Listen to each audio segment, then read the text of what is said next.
institutions, with some of the most advanced designs capable of traveling at highway speeds using only sunlight.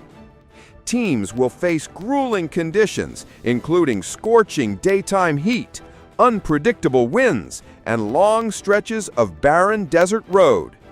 Each car must rely solely on solar panels and carefully managed battery storage to complete the journey. The challenge has become a global testing ground for sustainable vehicle technologies, with many past innovations later influencing mainstream electric car design. Organizers say the event is more than winning. It is a chance to prove that clean energy can endure in one of the planet's toughest environments. At 21, Charlotte Walker opens up about bullying, depression, and pledges focus on housing, climate, and domestic violence. Australia's youngest ever senator has delivered a deeply personal maiden speech, describing her battles with depression, bullying, and the unusual challenges of entering politics at just 21. Charlotte Walker, sworn in this month, told Parliament she endured years of school bullying and mental health struggles, at times receiving what she called whack and unhelpful responses to her depression. I want young Australians to know they are not alone and that their voices matter.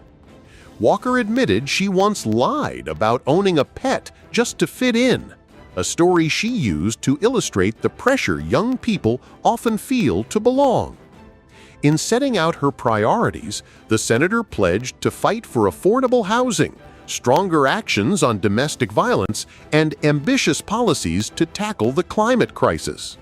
My generation has been handed extraordinary challenges, she told colleagues, but we also have extraordinary resolve.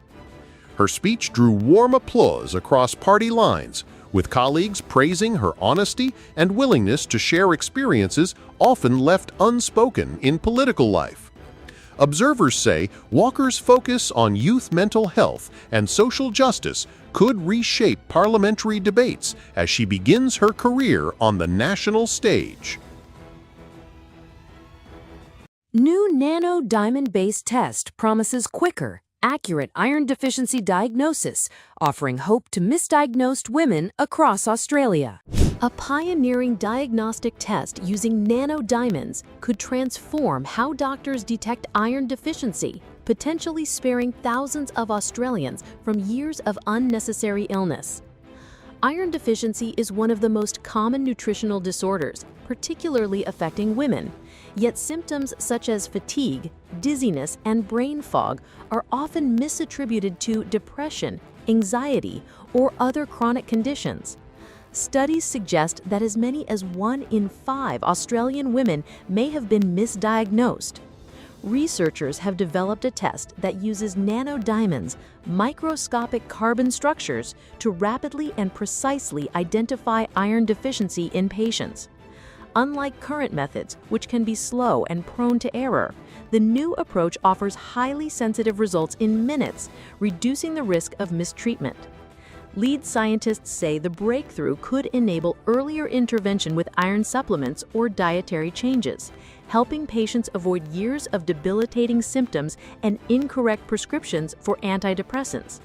Health advocates say the innovation represents a major step forward in women's health, addressing a long-standing diagnostic gap that has left many struggling without answers. Clinical trials are underway, with experts hopeful the test could be rolled out across hospitals and GP clinics within the next few years. Ian Wilkinson tells court he forgives Aaron Patterson as defense concedes triple mushroom killer deserves life sentence. The sole survivor of Victoria's fatal mushroom lunch has told the Supreme Court he forgives Aaron Patterson, the woman who served the meal that killed 3 of his family members. Ian Wilkinson, who nearly died after eating the meal in Leongatha in 2023, said he was no longer Aaron Patterson's victim, despite the loss of his wife Heather and 2 relatives. Forgiveness does not mean forgetting, he told the court, adding that his grief remains profound. Patterson, 49, pleaded guilty earlier this year to 3 counts of murder and 1 of attempted murder after serving a beef Wellington containing deadly death cap mushrooms. At sentencing submissions today, her defense acknowledged she should serve life in prison with only the length of her non-parole period to be determined. Family members of the victims delivered harrowing impact statements describing shattered lives and ongoing trauma. Prosecutors said Patterson's actions had destroyed generations of a family and demanded the strongest possible penalty. Justice Michael Croucher is expected to hand down a sentence later this year. The case, which gripped Australia and drew global attention, is regarded as one of the country's most shocking domestic tragedies. Australia's gun lobby claims it is winning the fight against firearm restrictions as the number of registered weapons in the country surpasses 4 million. Nearly 3 decades after the 1996 Port Arthur massacre prompted sweeping national reforms, gun ownership is again on the rise, with more than 2,000 new firearms entering circulation each week. The Shooters Union and allied groups have formed a powerful coalition to push back against tighter controls, particularly Western Australia's recent legislation limiting individual gun ownership. Union President Graham Park said the surge in licensed shooters reflects a victory against efforts to reduce firearm numbers. Critics, however, warn the trend undermines Australia's reputation as a global model for gun safety. Gun Control Australia and the Australian Gun Safety Alliance caution that lax processes and rising numbers create significant risks. Authorities also note cases of individuals holding hundreds of guns, raising questions about genuine need. While pro-gun groups frame ownership as a matter of tradition and fairness, police and safety advocates stress firearms remain a conditional privilege, not an absolute right. The escalating battle suggests Australia's long-standing consensus on strict gun control faces its toughest test since Port Arthur. Labor's flagship First Home Buyer scheme is under fire from housing experts, who argue the policy could worsen affordability rather than ease it. The program, designed to help more Australians enter the property market, would allow up to 40,000 households annually to purchase homes with government equity support. Treasury modeling suggests the scheme will add just 0.5% to home prices nationally over 6 years, a modest impact. However, critics argue this estimate underplays the potential for increased demand to drive up costs in a market already strained by low supply. Economists note that boosting purchasing power without addressing shortages of new housing could trigger sharper price rises in high-demand areas. Property analysts also warn that the scheme risks replicating earlier government interventions, such as grants and subsidies, which often led to temporary surges in prices. Supporters of the plan say it will offer struggling buyers an important pathway into ownership at a time when many are locked out.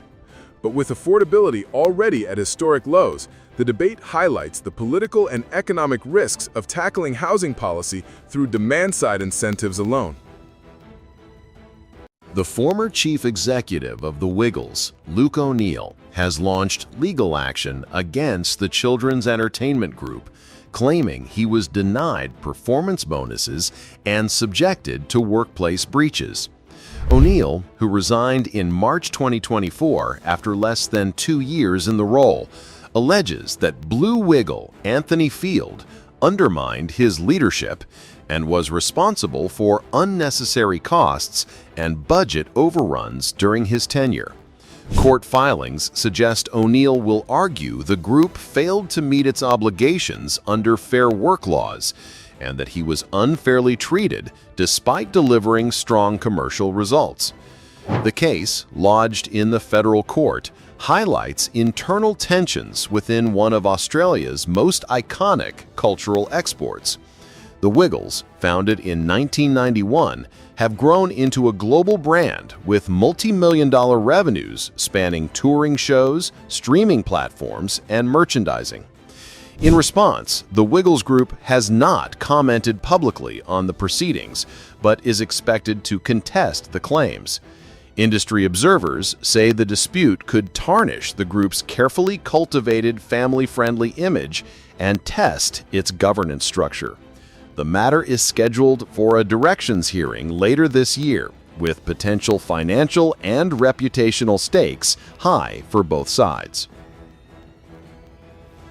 Immigration applicants to Canada's startup visa face 52-month delays and rising refusal rates, sparking industry concern.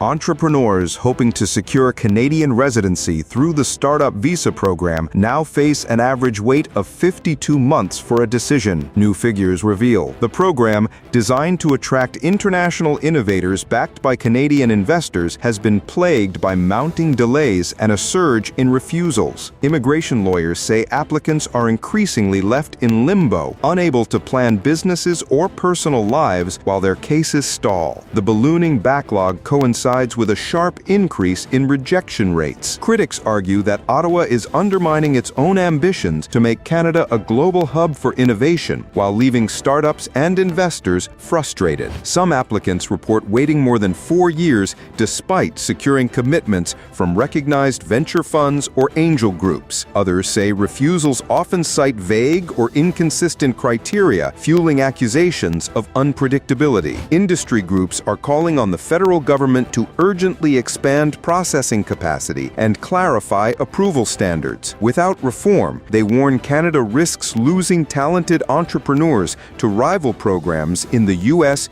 UK, and Australia. The Immigration Department has acknowledged pressures on the system, but insists it remains committed to supporting entrepreneurial pathways into Canada.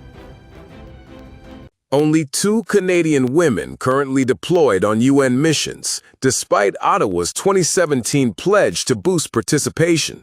The number of female Canadian Armed Forces members serving in United Nations peacekeeping missions has fallen to just 2, the lowest figure since records began. The revelation has sparked fresh criticism that Ottawa is failing to live up to its own promises on gender equality in peace operations. In 2017, then Prime Minister Justin Trudeau unveiled a major initiative to make Canada a global leader in promoting women in peacekeeping as part of his government's feminist foreign policy. At the time, Canada pledged to deploy more women soldiers and to champion the UN's push for gender parity in conflict zones. Advocates say female peacekeepers are essential for building trust with local communities, engaging women and children in fragile regions, and helping prevent gender-based violence. But with only 2 female soldiers currently deployed, critics warn Canada risks being called out by the United Nations for missing its targets and undermining its credibility. The Department of National Defense says it remains committed to increasing women's participation, pointing to recruitment and training programs under the ELSI initiative. Yet, observers argue progress has stalled, leaving Canada's leadership role in doubt.